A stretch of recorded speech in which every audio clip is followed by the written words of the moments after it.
Have you ever had a neighbor so obsessed with control that even the smallest joy in your own backyard becomes their mission to destroy? That's exactly what happened to me when Karen, the self-appointed queen of the HOA, decided that my fire pit was an imminent danger to the community. But what she didn't realize was that in her crusade against me, she was about to ignite something far bigger than flames in a backyard. She was about to burn every bridge she had left with the people around her. It all started on a crisp autumn evening.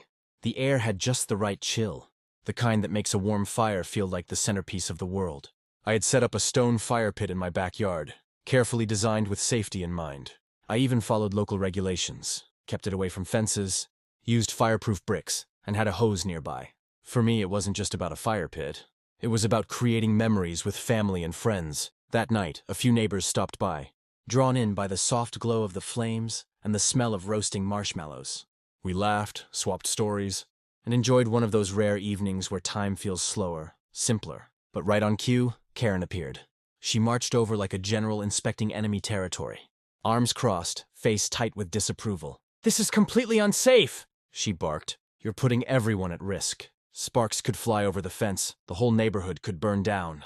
I calmly explained that I had checked the HOA guidelines and city fire codes. Everything was within the rules. I even showed her the permit from the city that allowed backyard fire pits. But Karen wasn't interested in facts. She was interested in control. She sneered, "Don't think a little piece of paper will save you when this gets out of hand. I'll be bringing this up at the next HOA meeting.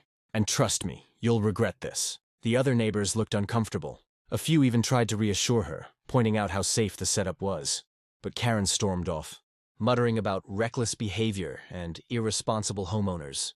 That night should have ended peacefully, but instead, it left a cloud of tension. I had no idea just how far Karen was willing to go. She wasn't just annoyed, she was plotting. And the next step she took would not only backfire spectacularly, but it would expose the cracks in her carefully curated image of authority. This wasn't just about a fire pit anymore. It was the start of a neighborhood showdown. The next few days were oddly quiet. I thought maybe Karen had cooled off. Maybe she realized my fire pit wasn't the danger she claimed it to be. But with Karen, silence never meant peace, it meant plotting. And sure enough, her campaign against me began. It started with letters. Not official ones. Not even HOA notices. Just typed pages slipped under my door with dramatic warnings. "Fire hazard!" One read in big bold letters, followed by a rant about how I was putting the entire neighborhood at risk of a catastrophic blaze. Another note said, "Children could be scarred for life. Pets could be burned." Each letter grew more hysterical, as if she was writing a script for a disaster movie. At first, I laughed it off. My friends joked that Karen probably sat at her kitchen table, pounding away at her keyboard, convinced she was saving the community from my evil fire pit. But things got more serious when she started showing up at neighbors' doors, trying to recruit them to her cause. "She's going to get us all killed," Karen hissed to anyone who would listen. "Do you want your home reduced to ashes because of her recklessness?" She painted vivid pictures of flames leaping from my yard to their rooftops, terrifying those who didn't know better. But here's the twist. Most of the neighbors didn't buy it. They had been at my backyard fire nights. They saw the safety precautions. They felt the warmth, shared the laughter, and enjoyed the sense of community. To them, the fire pit wasn't a hazard. It was a gathering place. Still, Karen wasn't one to back down. When her door-to-door campaign didn't get the traction she wanted, she decided to escalate. She announced at the HOA meeting that my fire pit was a serious violation of safety standards and demanded immediate fines. She even waved around a stack of printed photos she had taken from over my fence, grainy. Pictures of the fire glowing in the night. The room went quiet. Neighbors exchanged glances, some annoyed at her intrusion, others embarrassed by her dramatics. The HOA president cleared his throat and said, "Karen, as far as we can tell, she's in compliance with both HOA guidelines and city regulations." Karen's face flushed red. "Compliance?" she spat. "So we're just going to wait until tragedy strikes? Is that your plan?" The tension was thick. I sat there calm, permit in hand, knowing the facts were on my side. But what I didn't know was that Karen's obsession was about to drive her into making a mistake, one that would expose her in the most humiliating way possible. Karen's obsession didn't stop at HOA meetings or dramatic letters. If anything, being told no only fueled her determination. She started circling my house during the evenings, phone in hand, trying to capture evidence of smoke, sparks, or anything she could twist into a safety violation. It was like she had declared herself the neighborhood fire marshal, One Saturday evening, I decided to host another small gathering. Just a few friends, some marshmallows, and a guitar. The fire pit was burning low, safe and controlled as always. But sure enough, I spotted Karen lurking at the edge of her yard. Camera aimed right at us. "Make sure you smile for the paparazzi," one of my friends joked. We laughed, but inside I was getting tired of her antics. I waved and said loudly, "Hey Karen, don't worry, it's all up to code." That only made her scowl harder. Then came the night everything changed. A strong breeze had picked up, and most of the neighbors decided to stay indoors. But Karen?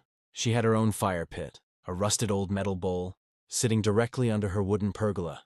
Surrounded by overgrown shrubs, she had lit it up for some guests, clearly trying to prove that if I could have a fire pit, so could she. But here's the kicker. She didn't take a single safety precaution.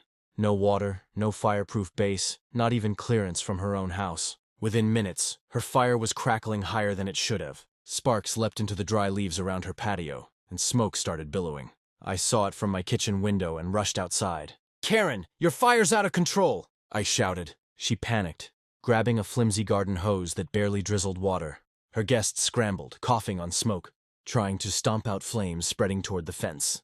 That's when neighbors poured out of their houses, alarmed by the chaos. Irony has a cruel sense of timing. For weeks, Karen had painted me as a danger to the neighborhood, and now here she was, on the verge of actually setting the block on fire. A couple of us rushed over with fire extinguishers, and after a frantic few minutes, we managed to douse the flames before they spread further. Karen stood there, hair frazzled, eyes wide with embarrassment. Everyone was watching, and the silence was louder than any lecture. That night, the tables had officially turned. Karen hadn't just lost her battle against me, she had destroyed her own credibility. And little did she know, the fallout from that incident was only just beginning. The morning after Karen's fire fiasco, the neighborhood was buzzing. People who had once tolerated her constant nagging now had fresh fuel for their frustration. The woman who claimed to be the guardian of safety had nearly set the block ablaze with her own recklessness. Word spread quickly. At the local coffee shop, whispers about Karen's fire circled like wildfire itself. By noon, everyone knew the story. How she'd mocked my careful setup, how she'd tried to have me fined, and how her own negligence almost caused real damage. I kept quiet at first. I didn't need to rub it in. Her actions spoke louder than anything I could say. But Karen, being Karen, wasn't about to admit defeat. She stormed into the next HOA meeting, face stiff with forced confidence. "What happened at my house was an accident," she declared. "But it just proves how dangerous fire pits are. This is exactly what I've been warning you about." The room erupted with murmurs. One neighbor raised his hand. "Karen, your fire wasn't an accident, it was negligence. You had it under a wooden pergola." Another chimed in.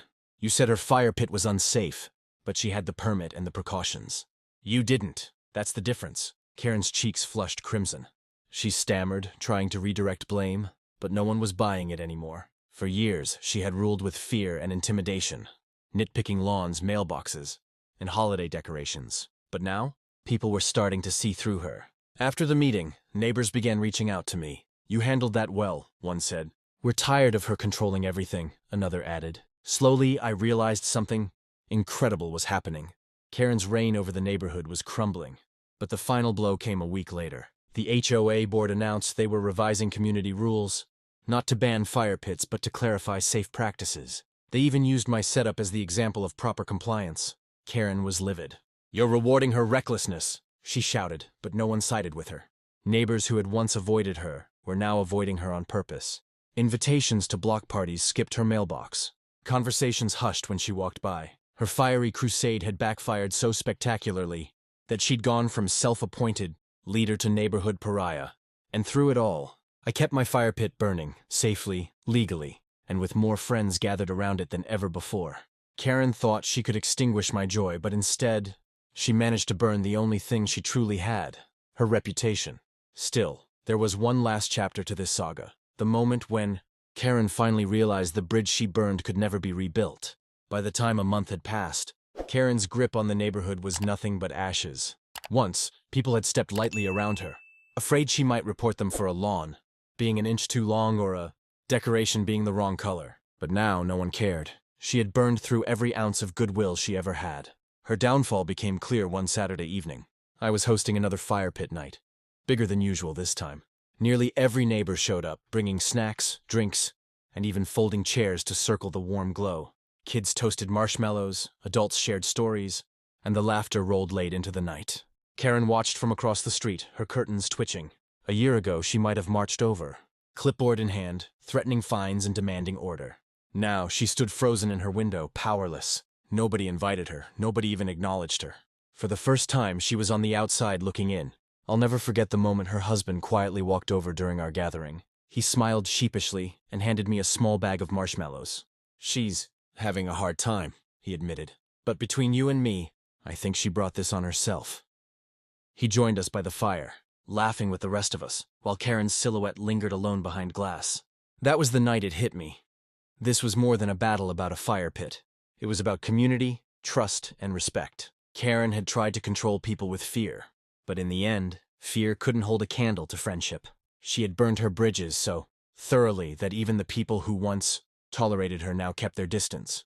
Weeks later, the HOA quietly announced that Karen had stepped down from her volunteer committee roles. The official line was that she needed a break, but everyone knew the truth. She no longer had the authority or respect to lead. Life in the neighborhood became noticeably lighter. Barbecues, fire pit nights, and block parties flourished without the constant shadow of Karen's scrutiny. My fire pit became a symbol of what she had tried to destroy but only ended up strengthening unity among neighbors. And Karen? Well, she stayed in her house, still peeking from behind her blinds, but no one paid attention anymore. She hadn't just lost her fight against me. She had lost her influence, her allies, and her role in the community. In trying to put out my fire, she ended up burning every bridge she had left. And the irony, the only thing still burning, bright in our neighborhood, was the one thing she tried hardest to extinguish: my fire pit.